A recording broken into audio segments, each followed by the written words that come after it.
15 seconds.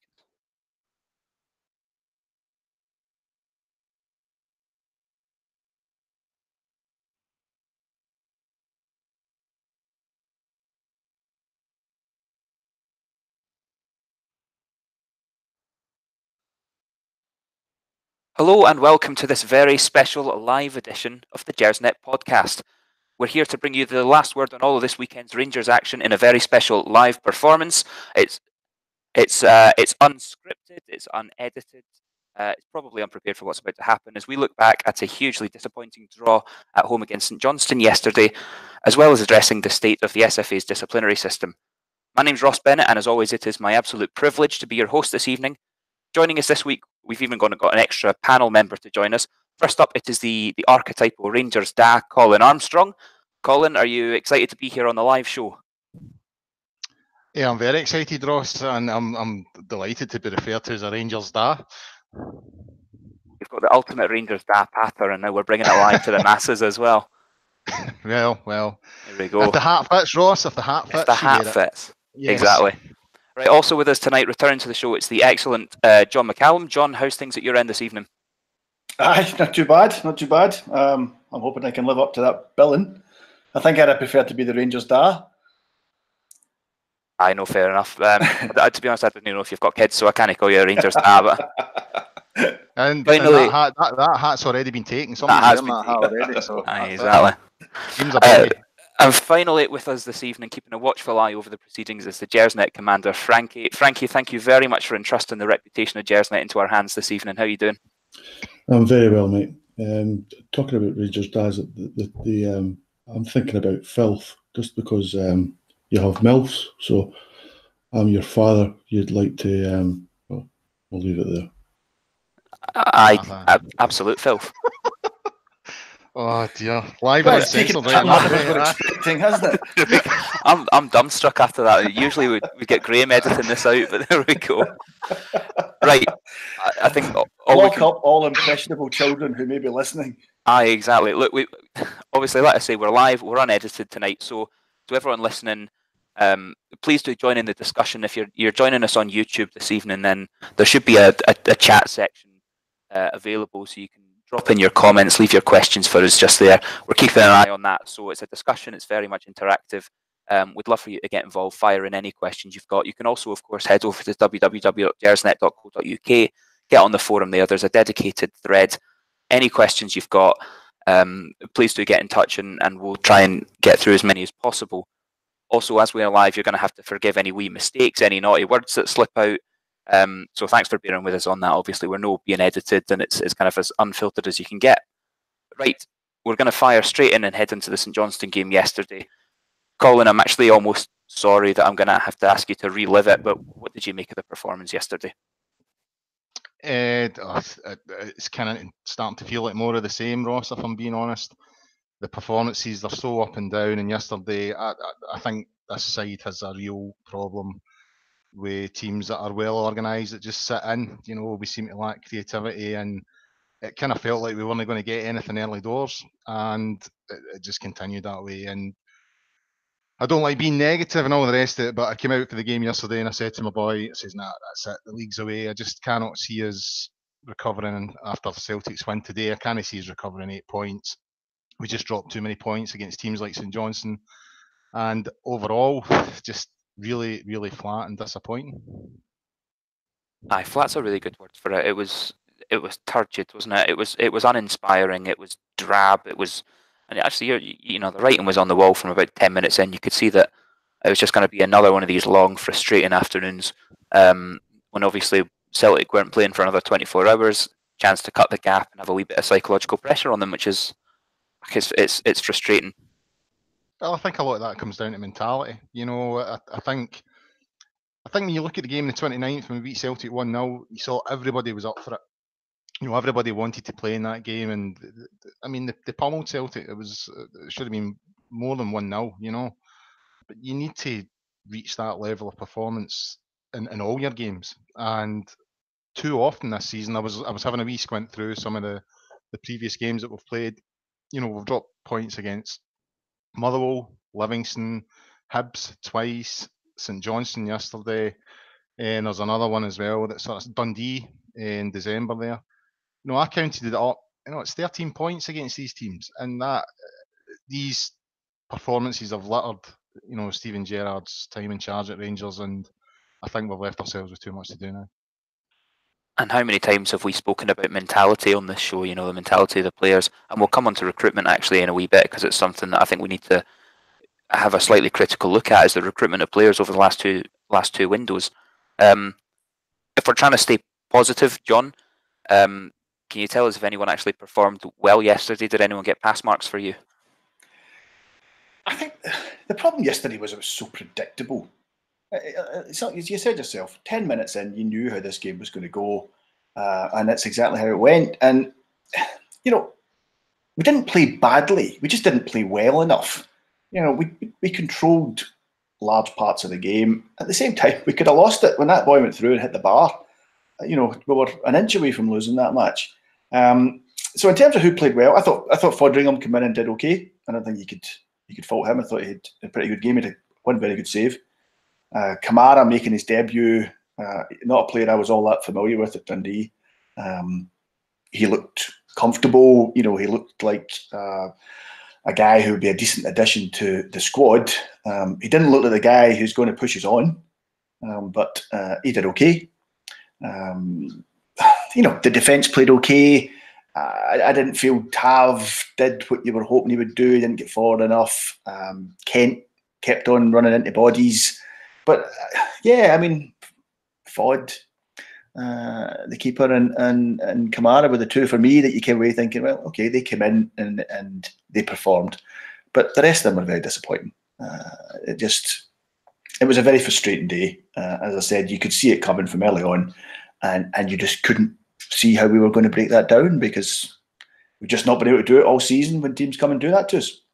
No, absolutely, you're spot on. And Fodringham's an interesting one, because obviously he's very much second fiddle to McGregor. I think in terms of natural ability, McGregor's head and shoulders above Foderingham.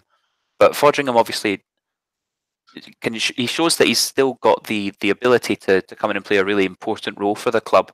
And actually, I'm sure he was mighty relieved that he wasn't dropped behind Firth, and Firth could have come in and made his debut yesterday.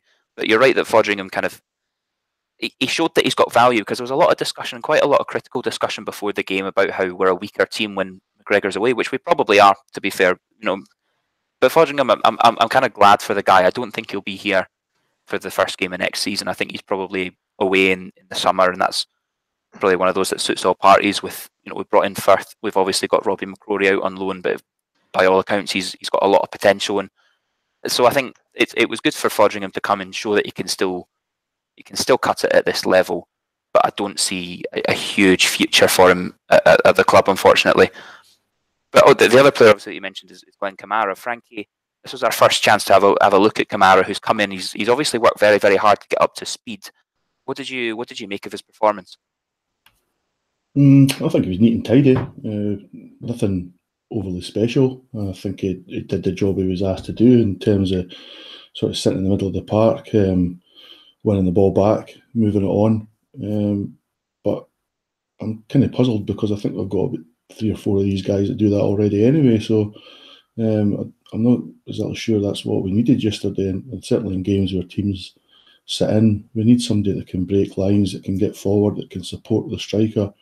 And as much as I think I've seen Kamara in the opposition box once or twice, and he was quite unlucky in the first half with a good shot that I think was blocked by Ricky Foster as just in front of the goalkeeper. I don't think Kamara is a guy that's going to score us 10 goals a season for the number 10 position. And saying that, it's not fair to blame him for yesterday's result. I mean, I think you can go through the whole team and pick faults with players, and certainly pick faults with the managerial decisions. I mean, the first 5 minutes yesterday, I'm not convinced we touched the ball. I think St Johnstone had all the play without looking overly dangerous at that period, and then you're thinking, well, can it get much worse than this? And to be honest, it didn't really get much better. I mean, we did have a few chances. Let's say, I think Goldson, he had a header that he should have done better with. He was maybe actually getting fouled at the time. And then the second half, I think Lafferty came on, did not too bad, and he had a couple of decent efforts that were just wide. But to be honest, it's once again our shooting was awful. I mean, the best chance I think fell at Candias in the second half, and I think they're still looking for the ball on the Coltman Road. So it's pretty depressing today. I was depressed last night. I was kind of glad we didn't have the live pod last night, because I was thinking I might be in a better mood today, but after what happened at Rugby Park, then it's it doesn't sound like it. It's we're pretty down. It's hard, Ross. I mean, you know me, I like to try and be positive where I can, but this is just happening far too often now. And to be honest, ever since the turn of the year, we've never done a thing since after the winter break. Right, we've beat Aberdeen, we've had a couple of decent performances here or there, but we're not playing consistently well, and it's a big concern for me. And at some point, we can't stop ignoring the fact that we're dropping silly points at home. And as soon as Morelos isn't playing and Arfield isn't playing, we're really, really struggling. You made an interesting point there. You were talking about how Kamara's not this, kind of number 10 attacking creative midfielder who'll break the defensive line, bring others into play, but ultimately contribute by scoring goals himself. And I think it's well documented amongst the fans that that's what we're missing at the moment. Is there any chance there, Colin, that what we're describing is a guy called Josh Windass? I've mentioned this before, Ross, about Windass. I've mentioned it recently, actually, that I don't think Josh Windass was good enough to play for Rangers. I think he disappeared in too many games, especially big games. But what he did bring was goals. Yeah, and I'm not convinced we've replaced the amount of goals that he provided for us. And so, as much as I wouldn't want him back, we do need someone who can contribute for goals, because, as Frankie's pointed out, when Morelos isn't in the side, we struggle badly. I don't want to say Rangers are a one-man team or anything like that. That's far from the case. But you saw yesterday, I'm not convinced that the system that Gerrard favours suits Defoe. So he looked out of sorts yesterday, but he was getting fed on scraps. You know what I mean? I think people like Candias, and to a lesser extent Ken, have to do a wee bit more when Morelos isn't there, and that just shows you how good he's been this season, Morelos. Because the other players obviously know, even if they just put it down the line into the corner, Morelos is going to cause problem. He's a pest. Derek McInnes said it after the Aberdeen game. The guy is an absolute pest who doesn't give defences a second. He's just all over them like a cheap suit. And when you've got a different kind of player like Defoe, you're missing the goals. You're needing somebody from midfield to step up, and there's no doubt that Windass brought that. I'm not saying here I would take him back, but we need someone who provides, that sort of level of goals. It's not about taking him back. I mean, the point is you're right, is that he was never replaced. It's that we shipped him out, got, what was it, £1.52 million for him, whatever it was. That wasn't reinvested suitably to bring in someone that will replace the goals that would be missing. But, I mean, I think we have to kind of address the elephant in the room, and that's the absence of Alfredo Morelos. And you touched on it there, Colin. And you said that we're not a one-man team, but I mean, look at the evidence. We struggle when this boy's out the side. We really, really struggle. Yeah, we do. There's no doubt. But I mean, that doesn't make us a one-man side. It means we're maybe a little bit over-reliant on him, and it's maybe an indicator of how good a player he can be when he's on his sort of top game. But I think the issue is, people like Candias, I don't think he scores enough. Kent delivers on the goal front. I think he should maybe score more, but he doesn't lack in that particular department. Your midfield three, when you look at who's in the middle of the park, Ryan Jack, Kamara was there yesterday. Stephen Davis is back. Arfield, Arfield chips in now and again, but I just think we're too heavily reliant on Morelos, and when he's not there, the thing can kind of go to pot. But I suppose if you're looking at it from Steven Gerrard's point of view, he's looking at it and thinking, St Johnstone are a bog standard side. I shouldn't need Morelos to beat this team. And he's probably right. He changed the team quite a bit yesterday. Some of it was enforced with suspensions, but he gave Davis an hour and he gave Kamara his debut, left Arfield and Jack out. Lots of changes, because he's probably feeling, I should be able to put out these players and we should beat St Johnstone, and we can't. You know, the evidence is there, as I said, with the games but previously that we've dropped stupid points. We can't beat these teams, and they're well organised, and they sit, and we don't have the creativity to break them down. Do you think Arfield and Jack were dropped yesterday? No. I genuinely think, and I think Gerard's starting to lose patience with a few of them. I think Barisic is one he's starting to lose sort of the rag with. I just think every time he gets a chance to bring in other boys and give them game time, I think it gets exposed that the strength and depth isn't in the squad. But I mean, Arfield and Jack were surely injured. I mean, I hadn't heard beforehand, but I'm assuming he didn't just drop them. I think it's more to do with the game on Wednesday, to be honest with you, John. I think he's looking I think he's looking at Kilmarnock thinking that's an important game, and if we get past that, we've got Aberdeen to deal with. So I think he's looking at the two games and thinking St Johnstone should be the easier of the two.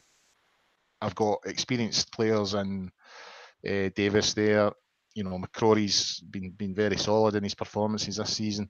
Kamara, obviously, it was his debut, but he's been doing well for Dundee. He obviously thinks there's enough in there to see out St Johnstone. Aye. Yeah.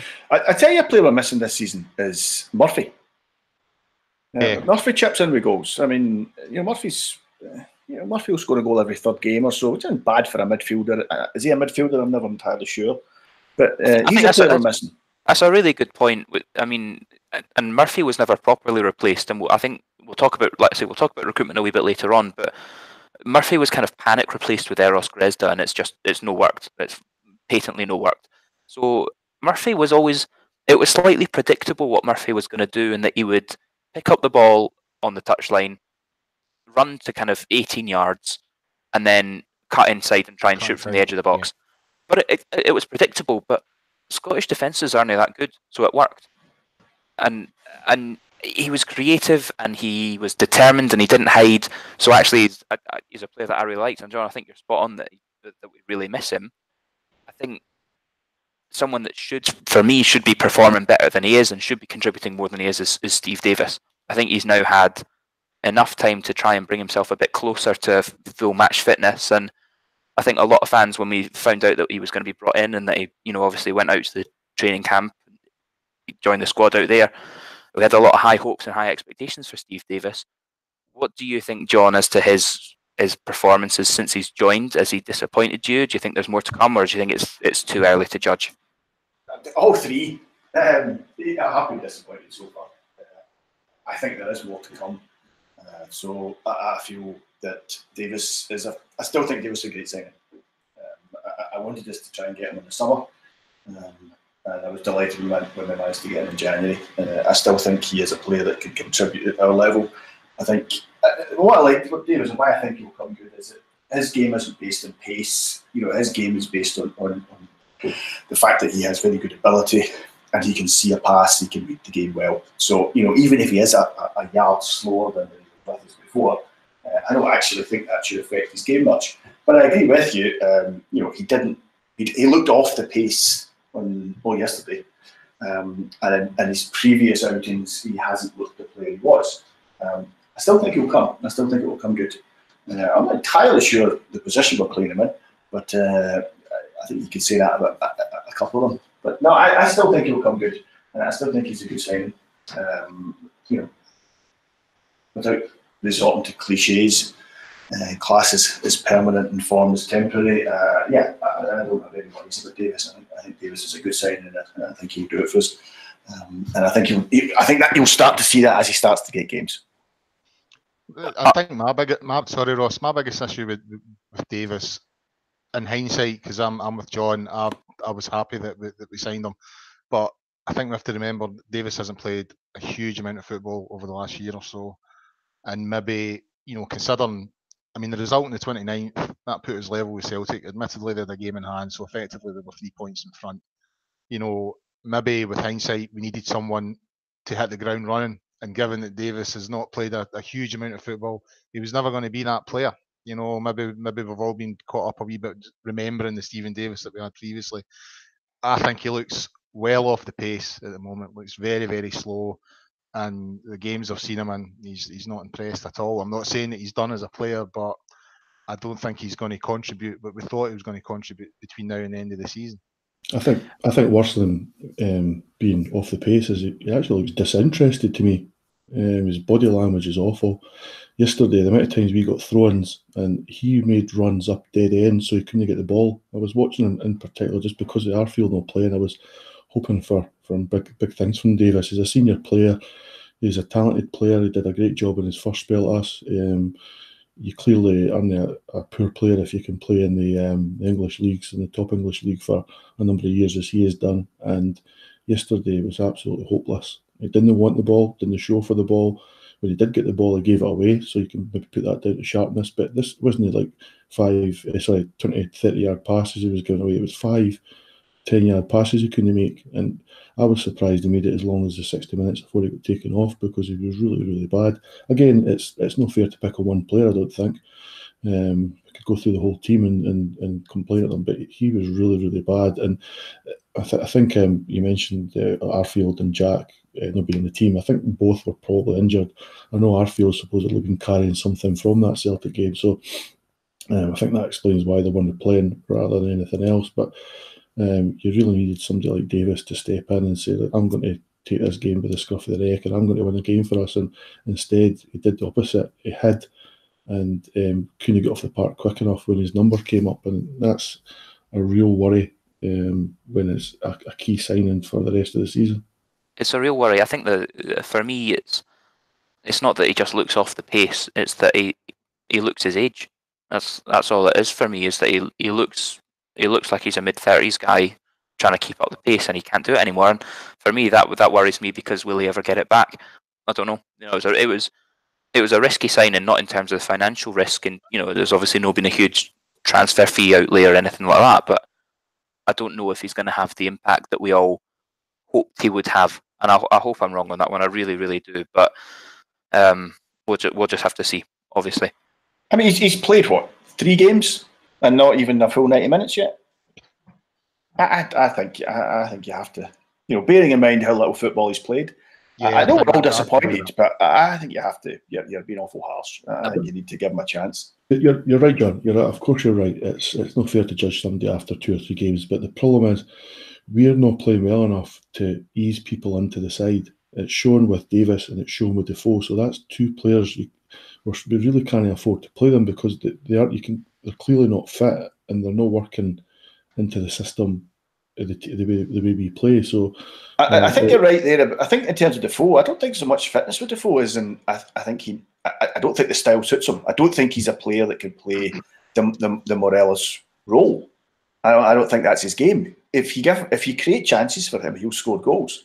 But don't expect him to drag defenders out wide and ragdoll guys, because that's not his game. No, and he can't do that. Okay, I agree, but the thing is that isn't his game. He's a penalty box player, and I think his touch in that's actually looked quite good when he's played so far. He scored a great goal against Aberdeen, obviously, but he's got to amend his game as well. He can't just stand in the centre of the pitch for 45 minutes, which he did in the first half. He's got to try and work the channel at least. I mean, he's not got to be a Morelos and go and win the ball physically and hold somebody up and then beat a couple of players and rifle in the top corner. That's fine. I understand that. But you've got to try and adapt your game a certain extent to try and make it work. And I didn't see much effort in him to do that yesterday. Even when Lafferty came on to sort of provide that support, that they didn't really work very well together. And again, I mean, they had a few weeks in January to try and sort all this out and change the system, and clearly they tried to go to this diamond at Rugby Park the other week there, which resulted in our 3 points dropped. To me, it just smacks of naive management, and it's again, I appreciate it sounding really negative, and I didn't want to, but it's hard to be positive when it's the same faults every week now. But just the manager seems to struggle to motivate these guys. I mean, yesterday, the first 5 minutes, it was just like they had been out on the lash the night before, and when the young lads came on at half time, I was hoping we could swap the 11 for their 11 because they provided a lot more intelligence and imagination in the 2 or 3 games that I watched on YouTube than this team and our first team have done this year so far. And a quick word, by the way, for the young team for their achievement out there in the Middle East was absolutely superb, and I'm delighted that they were able to come back and parade the trophy in front of the fans at Ibrox, because serious congratulations to them for what they managed to do over there. Can we not just talk about that for the next 40 minutes? It's more fun, isn't it? Right, I think what we'll do is we'll probably leave the St Johnstone game there, because we're all miserable, and obviously Celtic got a last-minute winner over at Rugby Park only a few hours ago with a shot that was going over the bar until it hit Steve Bruce's son on the arse and deflected in. What we're going to do is we'll take a really quick pause now just to mention a good friend of the show, obviously, Stevie Clifford from the Four Lads Had a Dream blog. Four Lads, they're running an auction with a load of really excellent prizes. For any Rangers fan, wonderful prizes that you should definitely take a look at. I think I'm right to say it's only £10 to enter, and they'll post anywhere worldwide. So definitely keep your eyes peeled for all of that. Head over to their website for all the details, all the information. Definitely something to get involved with. Colin, I just wanted to take a quick moment to pause there. I know that you had a quick shout out you wanted to do this evening. It's just a mention for a guy that sits a couple of seats behind me at Ibrox, Davy Craig, whose wife sadly passed away a couple of weeks ago, Margaret, and Margaret was a season ticket holder as well. She had a seat. She gave it up, I think, about a year ago because something happened to her work, her shift changed or something like that. So they were both at the Celtic game. That was the last time we seen her, and sadly, as I said, she passed away a couple of weeks ago. So just a mention for Davey. I know he's having a real rough time at the now, and all the boys in the Govan Rear are thinking about him. Absolutely, and then just to echo that, I'd say that the thoughts, obviously, of everyone here at Gersnet is with Davey and Margaret's family. Right, I think what we better do then is take a quick jump ahead, move on from the St Johnstone game. There was no podcast last week, and it seems that there would have been a hell of a lot to talk about in terms of refereeing decisions, compliance officers, citations, and the whole Scottish disciplinary fiasco. I think the key word here in terms of Scottish disciplinary issues is inconsistency. Inconsistency where you can get sent off for having your leg tangled in a defender's legs, but you kind of get sent off for being booted in the eye. So, Frankie, have refereeing standards, before we get into compliance officers, before we get into retrospective action, have refereeing standards ever been this low? It's hard to tell. I think I can't remember referee standards being very good at any point. I think the issue we've got now is just everything's poured over microscopically, and it's just every game on Sports Scene, super slow motion. Every tackle, every Rangers game and every Rangers tackle is poured over until we create enough controversy, manufacture enough annoyance to punish Rangers. And I think it's the whole process that has to be looked at. The officials are awful. The media coverage is awful. The compliance officer and how they do the sort of post-match stuff seems to be awful. And I don't know where we go for here just now, because, I mean, the Morelos and McGregor, I think Morelos was really hard done by. I think he was a bit silly to get involved. I think they had the beating McKenna the whole game. So you mentioned his leg got caught with McKenna's, and I think there's an element of truth to that. However, I also think Morelos did leave a bit on him, or tried to, and then maybe thought twice. And he knew what he was doing, though, didn't he, Morelos? He was leaving a wee bit of bite in. Of course he did, and that's fine to a certain extent. However, he got away with 3 very similar examples against Celtic. So to keep thinking he's got to keep getting away with it is naive at best, and he was always going to get punished. And I think he just got to write that one off. The McGregor one, I think McGregor. I mean, McGregor's one of the most experienced players, and game after game he tries to get involved in these wee off the ball stuff. And this isn't the 1990s where you had a couple of camera angles in Scotsport. You've now got 6-7 camera angles. So if you try and leave something on somebody or want to get involved in something off the ball, the cameras will catch it. And the Rangers players should know by now the attention afterwards in Sports Scene and in the papers is going to be on them. And so to slide in on that player, and again, for me, McGregor knew what he was doing. I don't think he tried specifically to hurt the guy, but at the same time, I thought he tried to leave something on him, and I didn't have a huge amount of sympathy. But the problem we've got is, that's all well and good. So let's say they both deserved red cards and post-match punishments or whatever you want to say. But in the very same game, 5 minutes after McGregor done that, the Aberdeen player done exactly the same to him. In fact, it was arguably more dangerous because McGregor was going down low with his head. So in the Heartsgate Tynecastle last year, Scott Arfield was sent off for something like that. Fair enough. Again, I'm quite happy to admit when Rangers players should be sent off and when we benefit or don't benefit from decisions. But their player, Lewis Ferguson, gets booked. There's no post-match discussion about it, and there certainly isn't any action by the compliance officer. And then again today, Scott Brown studs up challenge, exactly like what he did to Daniel Candace recently, except this time he didn't even win the ball, and again he gets booked because Bobby Madden bottles it. It's simple as that. Celtic run this game up here, they run the media, and unfortunately, as long as they get away with this in the media and gentle coverage, then the referees will be frightened to take action against the Celtic captain. And that's as simple as that. And people can say they're paranoid. Graham Spears asked me to grow up the other week there on Twitter. That's a bit rich coming for him. But this is where we are now. Rangers players get punished, Celtic players don't. And that's no paranoia. The facts speak for themselves now when it comes to the citation stats.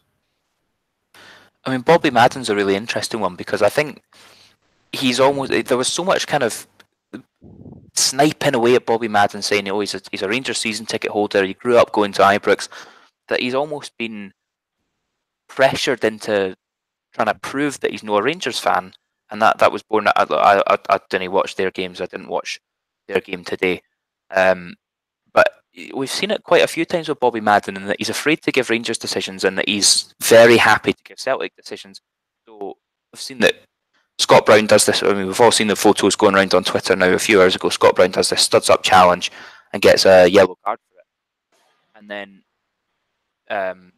Kirk Broadfoot does a similar challenge and he walks for it. And then obviously you compare those challenges to Alan Power booting Ryan Jack in the head, and it's the inconsistency that's the problem. Why is it then, John, do you think that certain fouls a Rangers player gets sent off for or gets retrospectively punished for when the stats suggest that Celtic players don't get punished for the same thing? Earlier on, I genuinely think part of the problem here is the BBC are so powerful in the Scottish football. The press don't have the same influence they had. The number of people reading the main tabloid newspapers in Scotland is now far, far smaller than it was. And the main media now is Sportscene and Sports Sound. And they're deciding what they focus on. And because we are not involved in either of those two programmes, they could say what they want, and there's no one from Rangers to challenge them. There's no one there to put our case forward. And I think actually that's part of it. I think part of it is the fact that Celtic have, over the years, put so much pressure on the referees, to the point, and we all forget about this now. Referees in Scotland went on strike. They actually stopped refereeing games because of the pressure Celtic were putting on them. And eventually they've backed down, and I just think, and I feel sorry for Bobby Madden. He must look and think, you know what, it's not worth it. You send off Scott Brown, your life is miserable. And I think that's where we are just now. I think you can send it, if you don't send a Rangers player off, your life will be miserable. And if you do send a Celtic player off, your life will be miserable. The media will go for you. And they whip it up.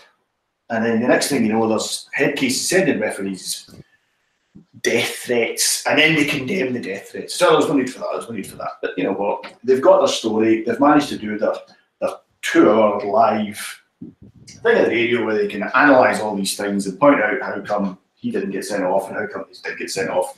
And that's where we are. We've got to that point. And my frustration in all this is we've got to this point because we are not taking part in the conversation. And that frustrates the life out of me because it's total nonsense. I mean, I didn't watch the Celtic game today. But I saw the clip of Brown, and you just look at it and you think, you know, in what country is that not sending off? It wasn't even the leg that was kicking the ball. He kicked it was his standing leg. He's gone right through his standing leg. It's just unbelievable. It's wild. It's a leg breaker. Aye. How do you not get sent off for that? I don't know. But none of us expect them. None of us think anything else is going to happen. I mean, nobody expects that.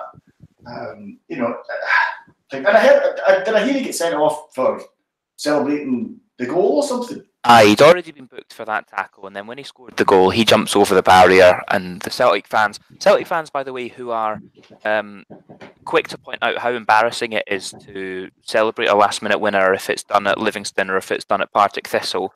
But if you celebrate a last-minute winner at Kilmarnock, that's fine. You're allowed to storm the pitch then. So Brown vaults the barriers. Celtic fans rush the front, come on the pitch, and they're all jumping about together. He gets a second yellow card and gets sent off, which, by the way, if you go on Twitter now, that's a disgrace that anyone would ever get a second yellow for that. But, I mean, even things like celebrating with the fans, which I think is the stupidest reason to get a yellow card. It's a terrible law. It's almost like you're punishing passion, whether that's a Rangers player or a Celtic player. They should be allowed to go and celebrate with their fans. You can't argue when you then do pick up a yellow card. But do you remember a couple of weeks ago, I think Celtic were playing one of their 15 games against St Johnstone, and Celtic player scores, James Forrest maybe scores, runs to the fans, celebrates with the fans, booked.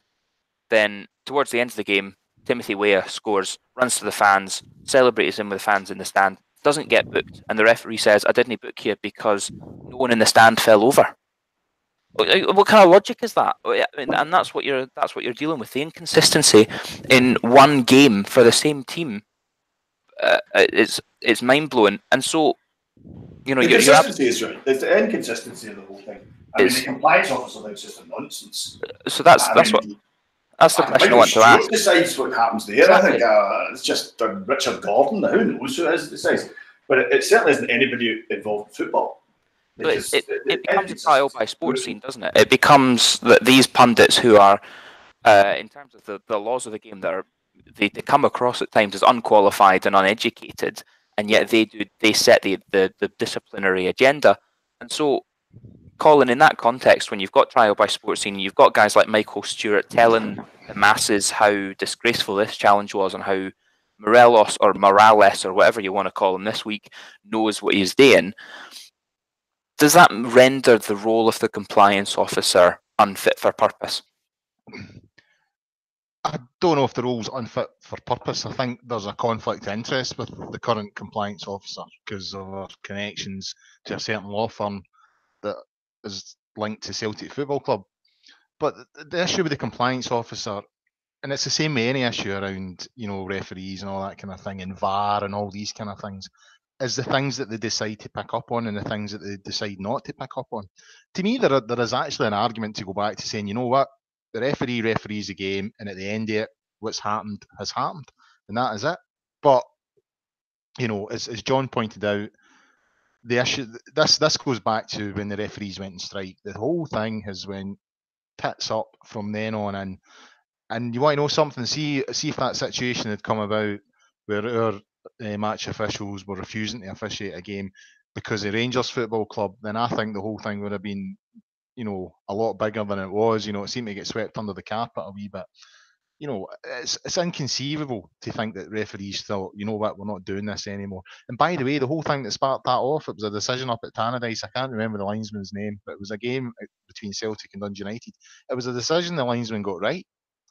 You know what I mean? It was a penalty decision. I can't remember the linesman's name, but he gave a penalty, then he never gave a penalty. And then there was this whole stooshy after it. And that, to me, that's been the start of this whole thing. And two things happened at the year end.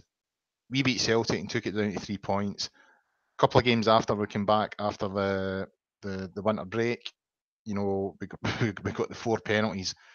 And that's enough. Now, don't get me wrong, a couple of the decisions that day were shocking, but the reaction since then, and even the way Morelos is portrayed within the media and by the powers that be, he's viewed as this unhinged individual who needs to tame himself and all this kind of thing. He's his own worst enemy. Whereas, if what the rumours are supposed to be around the situation that Hibs are true, you've got a football manager there who can come away with homophobic abuse and all the rest of it and be described as nice guy Lenny. So that's part of the issue. You know what I mean? It's how Celtic Football Club have sort of manipulated the situation to get us into this, where we need a compliance officer. If the stats were the other way about, if Rangers had no players cited and Celtic had 9, well, I know what the accusation would be.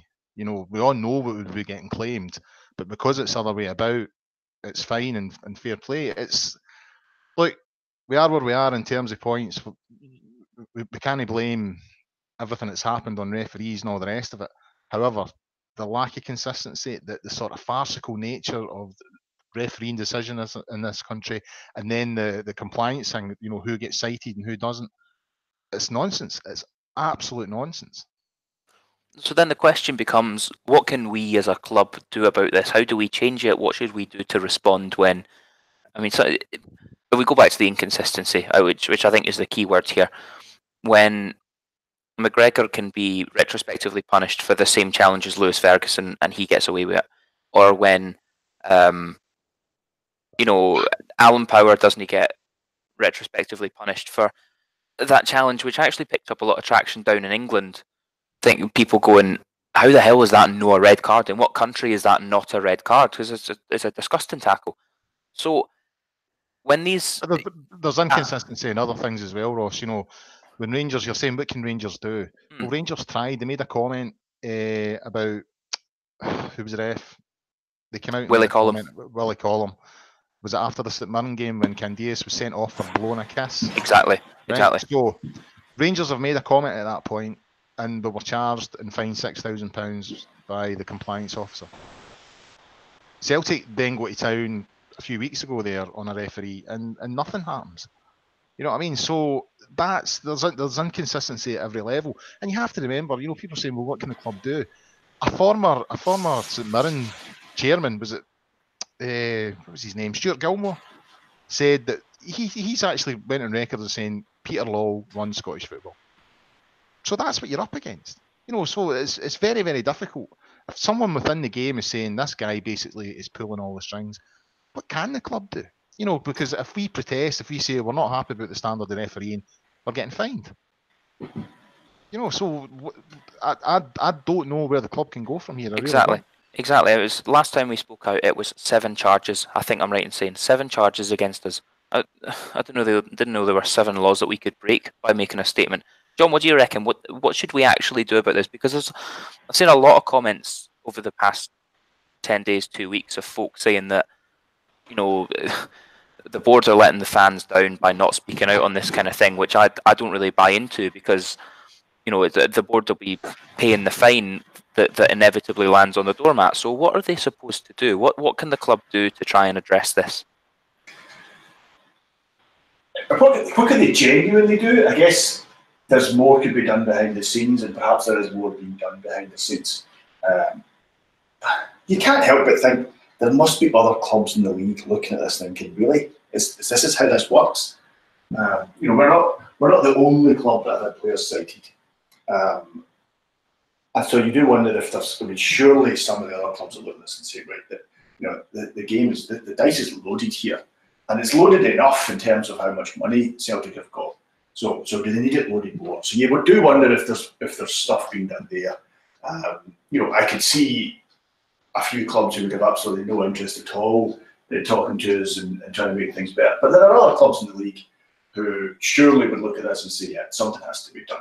So perhaps something is being done behind the scenes if we don't know it. But I think that does need to be done behind the scenes. I think there has to be an attempt at building some sort of consensus amongst other clubs to say, right, this is not working. This isn't working for anybody except one team, and we're not happy with it. So you look at that.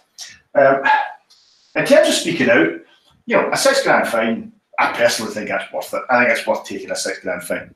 I actually think it should probably be Gerrard or McAllister that speaks out. I think it's a football matter, and I think Gerrard still has enough.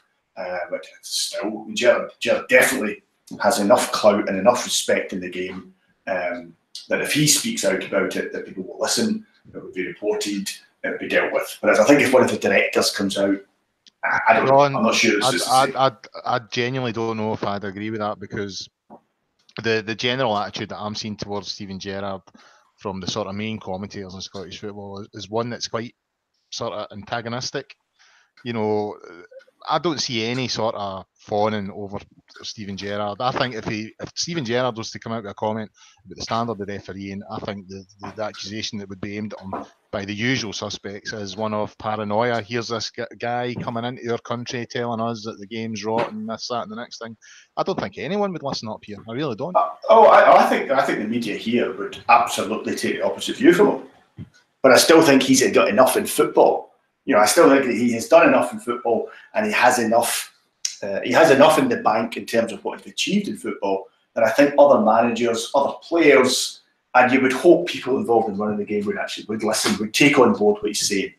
I don't know, maybe I'm being naive. I think the media would kill him. I mean, I think you'd get Michael Stewart and Richard Gordon, these guys. Tom English would be doing, double-page spreads about how out of touch he is and how dare they come up here and criticise our game and all that. I absolutely agree with you. I think there'll be a wee bit of that, because he was quite critical of the plastic pitches, I think, at his presser on Friday. So I think that could be a wee tester for, if Gerrard was to come out and sort of criticise the standard of refereeing. I think if you see how the sort of main commentators go with how Gerrard views plastic pitches, that would maybe give you an idea of what would happen if he did open up about referees. But Souness came up. Souness had a relationship with some Scottish journalists from his time playing for Scotland, but he didn't have a relationship with most of them. And he just went to war with some of them. And he just saw that as part and parcel of it. And some of them were fairly influential guys like Jeremy McGee. He was very influential at that time. Souness just went to war with them. And, ultimately, I think Souness probably won more than he lost of those fights. But it puts the spotlight then. I mean, then there is a spotlight. Everyone can see. If Gerrard comes out and makes a big thing about this, if Gerrard comes out and says, which he should have done, and says, Morelos gets a retrospective ban for what he did, and the lad Lewis Ferguson, doesn't for what he did. Now, we all know if the cameras had caught Morelos leaving his boot in the Aberdeen keeper, Morelos he'd be facing criminal charges if they could get away with it. If they try and deport him. We have been measured on different rules.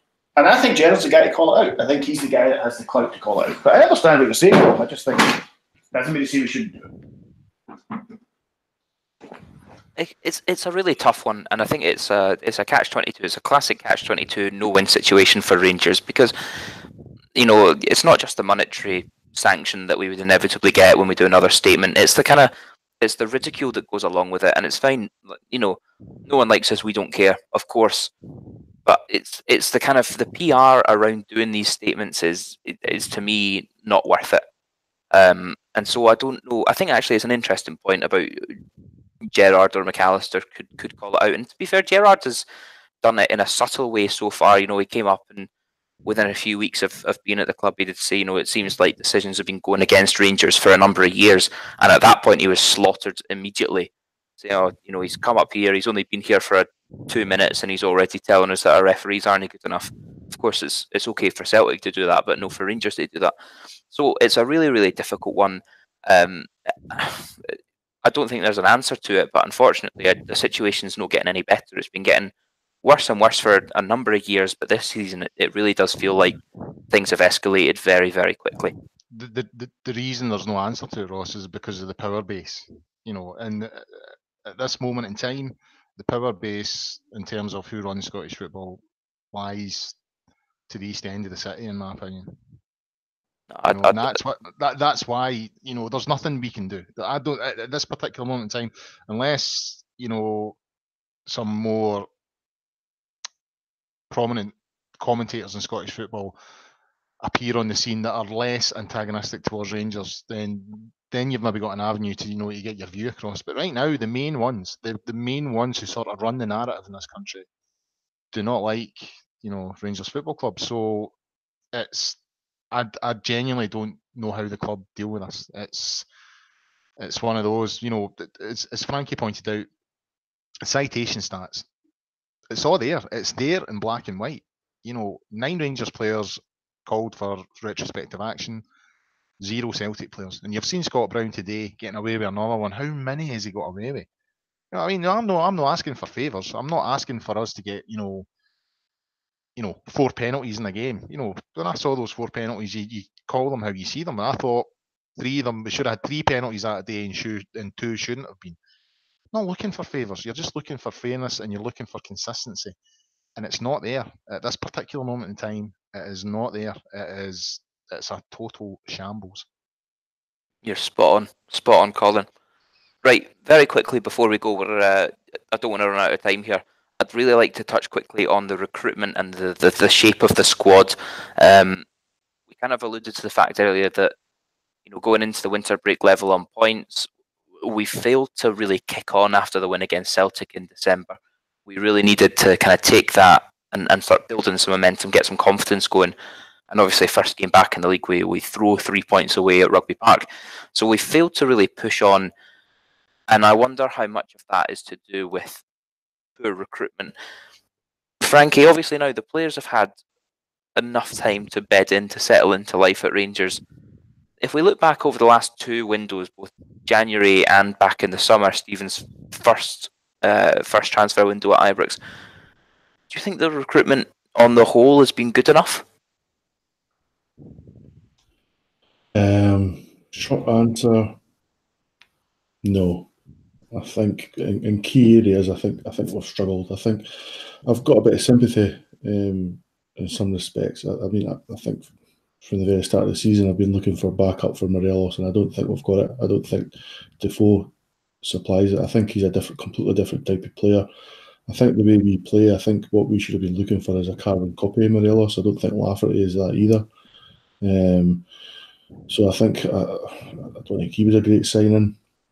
Then we spent, I think when Murphy got injured, you mentioned earlier on, we signed Gresda, who came with this great reputation, and so far at least the only person he seems to be filling in for is the guy Herrera in terms of Instagram photos while he's injured and not playing for the first team. So on the other hand, though, I think there has been some successes. I think Goldson's done pretty well. I think you can go through. I think Katic looks apart. I think there's a lot of potential there. I think you've got the same with Barisic. I think Barisic was absolutely woeful yesterday and has been inconsistent. I think probably down to injury and the fact he's sort of in and out the team because the manager doesn't seem too keen on playing him at places like Cowdenbeath and Kilmarnock. So I think there is the chance he'll still come good. You're moving further forward. I think Carfield, I think he's been a good signing. I think he's a quality player. I think he's a slightly younger version of Davis, and you can still see he's got the legs to sort of damage teams for middle to front. And I think it's only in the last month his form has probably dipped just because, as I say, I think he's been carrying this injury. Unfortunately, up front we've not been as good as mentioned. Like you've got Gresda, you've got Defoe and Lafferty. None of the 3 of them have really done enough. Obviously, there's a bit of time for Defoe to come good, and I'm hoping he will. He's definitely got the quality to do that. But I think obviously Kent's done quite well in patches. I think we're becoming a bit over-reliant on him. Unfortunately, I think yesterday, I thought he started the game brightly and sort of fell out of it as it went on, just because we were moving him about. One minute he was on the left, the next minute he was centre, the next minute he was back on the left, and then he was on the right. So generally, I think you could probably go 50-50 in terms of where we are. I think that unfortunately the money that we've spent, the serious money, is on Gresda, and that's where it's been wasted. And is there going to be any more when we come to this summer?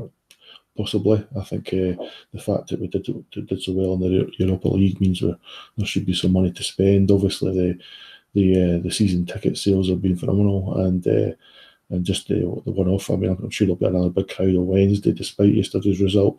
With the game not being on TV, so I'd urge everybody to get along to Ibrox to support the team again on Wednesday. So I don't think we were ever going to win the league this year. I think we all hoped it, and I think we were all hoping Gerrard would make a big difference in the players that he signed. And I think there has been progress. I think it'd be unfair to say otherwise, just because of that Europa League run.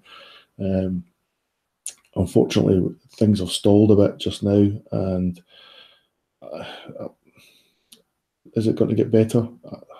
I think so. I think Gerrard will learn from his mistakes, and I think the same will go to Mark Allen. I think he'll realise that where we need to make changes in the summer, and I think it's going to take another window before we really see that improvement and that consistency that we need to really make a title challenge.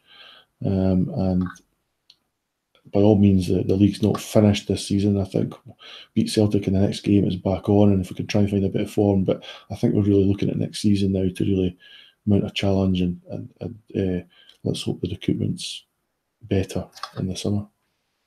I agree with you, Frankie. We've got a comment on YouTube here for a chap calling himself Dr. Pink Eye. Sorry to hear that. Saying that January looks like it could be a shocking window. And I don't know if I'd use the word shocking, but I can't really disagree with that. I mean, Davis and Defoe obviously are the marquee signings, the big money signings.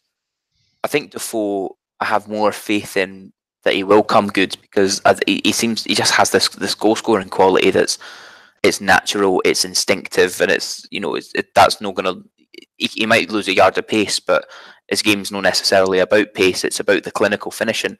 So, John, do you think that we're now in a position where we need another overhaul in the summer? We've seen over the last 4 or 5 years huge revolving door policies every summer with a large number of players coming and going.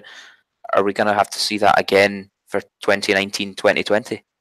No, I don't. I think both yourself and Frankie are particularly pessimistic tonight after the weekend, and I understand why. But see if we'd had this after the Aberdeen game, we'd be having a completely different conversation about how we'd had a good window and we'd brought in 2 experienced players plus the American boy as cover at fullback or in midfield. We've had yesterday was disappointing. Yesterday was a poor performance, a predictable performance, and it was another one. It was we've seen it before, and we kind of saw it coming, and it is very disappointing and frustrating. But I think our recruitment has been pretty good. Our team is a lot better than it was this time last season. In my opinion, we have a better team and a better squad, and we're playing better football, and we're a much harder team than we were. And I think in terms of what he brought in the summer, Sadiq didn't work out. Grezda, I haven't seen enough of Grezda to know whether he's going to work out or not. I do worry we've bought a guy who's carrying an injury, and it's maybe that's potentially something that's maybe going to dog him for a while. We'll just have to see. But what I've seen of him, he didn't look at him and think, wow, yeah, I can't wait to see him fit. But I haven't seen enough of him to make a judgment. And other than that, who else do we feel hasn't done a job? Lafferty. You could criticise Lafferty. He was doing really well with Hearts, and he's not pushed on since he came to us. It's far too early to judge Davis. It's far too early to judge Defoe. Everybody else, I feel that he's brought in has done a job. The defenders he's brought in have been great. Goldson looks an absolute steal. McGregor, we were singing Fotheringham's praises earlier.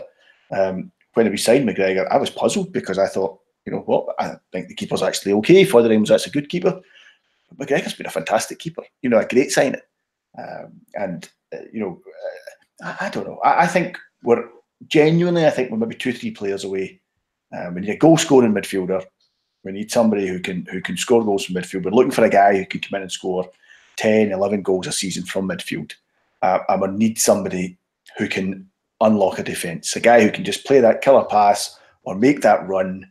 And that's the 2 players we're missing just now, in my opinion. They're the 2 players we're missing. We'll almost certainly lose Morelos in the summer. So replacing him could be difficult. I think I don't think you're going to get a player like him I think you're going to end up having to play a slightly different system to suit a different type of forward. But we'll cross that bridge when we come to it. But no, I don't think we're looking at a radical overhaul. I don't think we'll sign Koulibaly. I think we'll probably let him go back to France. He started off well, but he's not kind of pushed on with the signing of Kamara. I think Koulibaly's not going to be staying. Other than that, I just think we're all very down after a disappointing performance. I think if we put Kilmarnock to the sword on Wednesday night, we'll be feeling better, and we should have the chat again then. That sounds good to me. Colin, I'll give you the last word on the transfers. What do you reckon is the shape of the squad, and do you think there's a lot of work needed in the summer? I think there might be a lot of work because of the reasons that John just outlined there. I think Morelos could go. I think Tav could possibly go as well. Kent's obviously on loan. I've got big question marks over the guy that you've got man love for, Ross, Candias. I don't know if he's quite good enough. I'm actually willing to wrap up this show right now if you say one bad word about Candias. Right?